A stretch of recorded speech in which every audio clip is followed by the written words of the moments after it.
Selamat pagi Bapak Ibu, jemaat yang Tuhan Yesus kasihi.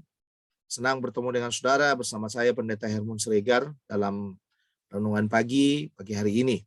Mari kita memulai pembicaraan kita lagi dari Roma pasal 11 ayat 11 sampai dengan ayat yang ke-24. Ya. Maka aku bertanya, adakah mereka tersandung dan harus jatuh? Sekali-kali tidak, tetapi oleh pelanggaran mereka keselamatan telah sampai kepada bangsa-bangsa lain supaya membuat mereka cemburu. Sebab jika pelanggaran mereka berarti kekayaan bagi dunia dan kekurangan mereka kekayaan bagi bangsa-bangsa lain, terlebih-lebih lagi kesempurnaan mereka. Satu pertanyaan yang diajukan oleh Paulus dalam bagian ini, dikatakan dalam ayat 11 itu, maka aku bertanya, adakah mereka tersandung dan harus jatuh? Ya, dalam arti Paulus tetap dalam konsep pemikirannya tentang Israel. Dengan adanya keselamatan bagi bangsa-bangsa lain, ya karena penolakan daripada Israel itu, ya sekarang ditanya oleh Paulus, kalau gitu adakah mereka tersandung dan harus jatuh katanya. Tapi Paulus menjawab sekali-kali tidak. Tetapi ternyata pelanggaran yang dibuat oleh Israel, ketidaktaatan oleh Israel itu telah menjadi keselamatan bagi bangsa-bangsa lain. Nah ini menarik saudara. Ya ini menarik. Disinilah keyakinan saya secara pribadi bahwa pada prinsipnya sekalipun Israel itu memulai bersama dengan Allah untuk keselamatan dari bangsa-bangsa ini. Tetapi saudara, pada akhirnya kita bisa melihat bahwa Allah juga membuka kesempatan yang sangat luas bagi bangsa-bangsa yang lain. Untuk apa? Untuk mereka boleh percaya. Nah makanya saudara, dengan jatuhnya Israel atau ketidaktaatan Israel itu membuat bangsa-bangsa lain boleh diselamatkan. Nah, itu sebabnya dikatakan, tetapi oleh pelanggaran mereka keselamatan telah sampai kepada bangsa-bangsa lain supaya membuat mereka cemburu. Ya, sebab jika pelanggaran mereka berarti kekayaan bagi dunia dan kekurangan mereka kekayaan bagi bangsa-bangsa lain, terlebih-lebih lagi kesempurnaan mereka. Nah, ini dia. Jadi jatuh aja, Israel itu jatuh aja, jadi berkat buat kita. Apalagi kalau dia sempurna. Luar biasa. Memang Allah memulai dengan Israel. Ini harus kita ingat nih saudara. Sejarah dunia ini, sejarah keselamatan bangsa-bangsa, titik tolaknya dimulai dari Israel. Ya, kalau seandainya mereka begitu sempurna mentaati Allah, itu yang dikatakan oleh Paulus dalam bagian ini. Ketidaktaatannya aja sudah jadi berkat buat bangsa-bangsa lain, apalagi ketaatannya, apalagi kesempurnaannya sudah pasti menjadi berkat yang luar biasa bagi orang-orang yang lain. Nah, lalu di dalam ayat 13 dan ayat yang ke-14, aku berkata kepadamu, hai bangsa-bangsa bukan Yahudi, justru karena aku adalah rasul untuk bangsa-bangsa bukan Yahudi, aku menganggap hal itu kemuliaan pelayananku. Yaitu kalau aku dapat membangkitkan cemburu dalam hati kaum sebangsaku menurut daging dan dapat menyelamatkan beberapa orang dari mereka. Nah, inilah pergumulan Paulus sekarang. Satu sisi dia melihat berkat yang besar itu bagi bangsa-bangsa lain. Dan sekarang dia katakan bahwa apa yang dia telah lakukan kepada bangsa-bangsa yang lain itu adalah bagian dari kemuliaan dari pelayanannya. Jadi kalaupun dia bisa menjangkau bangsa-bangsa yang tidak mengenal Allah itulah kemuliaan dari sebuah pelayanan yang sedang Tuhan kerjakan dalam hidupnya. Nah, sehingga dengan dia bisa melayani bangsa-bangsa lain, sekarang Paulus katakan mungkin bangsaku bisa cemburu melihat apa yang sudah kulakukan ini katanya. Ya. Sehingga dia katakan kecemburuannya ini bisa membuat mereka mulai bangkit dan Paulus bisa menyelamatkan beberapa orang dari mereka.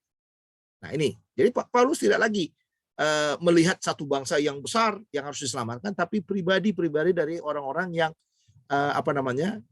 berbangsa Yahudi itu, ya berbangsa Yahudi itu. Nah karena itu tadi saudara yang saya katakan kepada saudara bahwa keselamatan itu untuk bangsa-bangsa, ya untuk bangsa-bangsa, untuk segala bangsa, ya sekalipun yang diselamatkan itu adalah individu-individu yang ada dalam bangsa-bangsa itu. Tapi Allah akan menjangkau semua bangsa-bangsa. Ini nggak bisa kita pungkiri dalam hidup kita. Bahwa jangkauannya Tuhan itu adalah jangkauan yang pasti.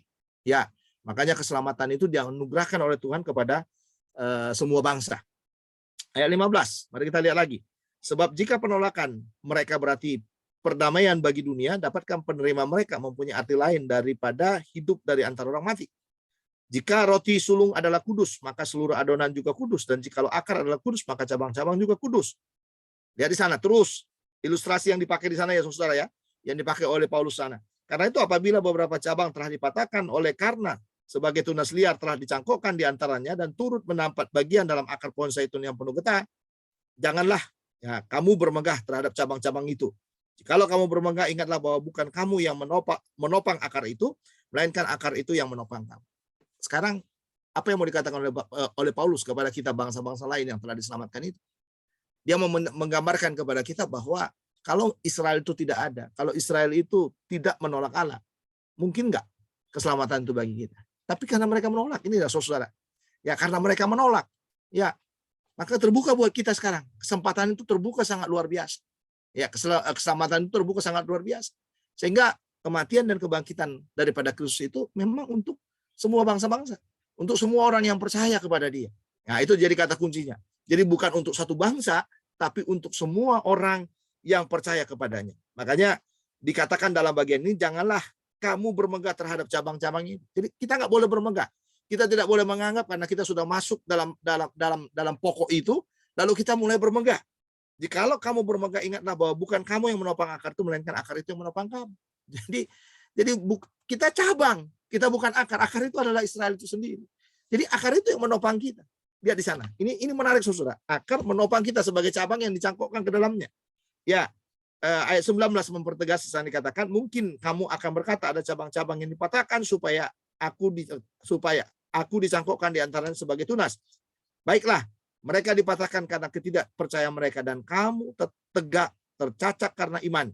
Janganlah kamu sombong, tetapi takutlah. Nah, ini dia maksudnya. Ya, jadi kalaupun kita sekarang adalah bagian dari pokok itu, ada akar di situ.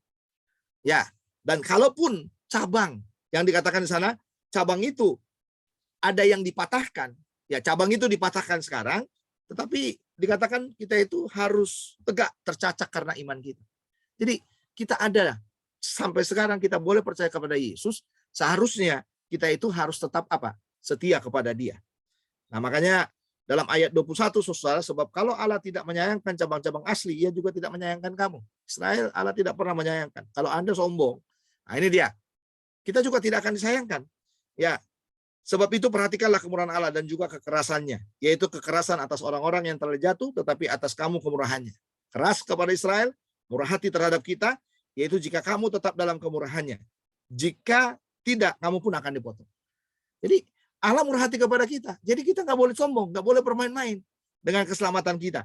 Tetapi mereka pun akan dicangkokkan kembali jika mereka tidak tetap dalam ketidakpercayaan mereka. Sebab Allah berkuasa untuk mencangkokkan mereka kembali. Sebab jika kamu telah dipotong sebagai cabang dari pohon zaitun liar dan bertentangan dengan keadaanmu itu, kamu telah dicangkokkan pada pohon zaitun sejati. Terlebih lagi mereka ini yang menurut asal mereka akan dicangkokkan pada pohon zaitun mereka sendiri. Itu sampai ayat 24. Jadi kita ini kan dicangkokkan kepada pokok itu. Lalu sekarang Tuhan katakan gini, Allah juga bisa memasukkan mereka kembali kepada pokok itu. Jadi nggak usah sombong gitu maksudnya Tuhan ya. Jadi nggak usah sombong. Jadi kalau kita mendapatkan keselamatan itu, saudara, jangan pernah sombong. Karena kesombongan kita itu yang membuat kita hancur. Ya, jadi kalaupun Tuhan memberikan kesempatan sekarang bagi kita menjadi pemain utama dalam keselamatan itu sebagai gerejanya, untuk mewujudkan keselamatan dari bangsa-bangsa itu, seharusnya kita semakin bertekun melakukannya. Jadi jangan ada yang bermain-main untuk melakukannya. Ya, jangan main-main, saudara. Jadi Anda harus menjangkau lagi, harus berbicara lagi. Ya, makanya saya selalu menekankan kepada kita dalam renungan pagi ini, kalau engkau diselamatkan, hidupmu itu harus berpengaruh bagi orang lain. Ya, jadi jangan hanya sekedar diselamatkan untuk memperoleh surga, saudara. Ya, untuk mewarisi kerajaannya, tetapi Anda harus menunjukkan bahwa Anda adalah orang yang diselamatkan dan Anda adalah pewaris dari kerajaan itu. Ya, pewaris dari kerajaan itu dengan apa? Dengan Anda punya otoritas. Ya, jadi selama Anda di muka bumi ini, selama Anda ada di dunia ini, Anda harus tunjukkan bahwa Anda adalah orang-orang yang berotoritas. Ya, itulah yang akan kita tunjukkan bahwa kita adalah bagian dari kerajaan Allah itu. Ya, bagian dari kerajaan Allah, kita masih tinggal dalam dunia ini, diberi Allah kesempatan untuk tinggal dalam dunia ini, untuk mewarisi, untuk mengatur segala sesuatu yang ada dalam dunia ini. Bukan diatur.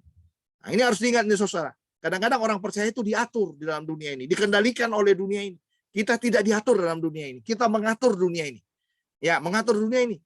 Makanya saudara, kalau kita yang mengatur, ingat baik-baik. Jangan pernah sombong. Anda harus melakukannya, karena tugas mulia.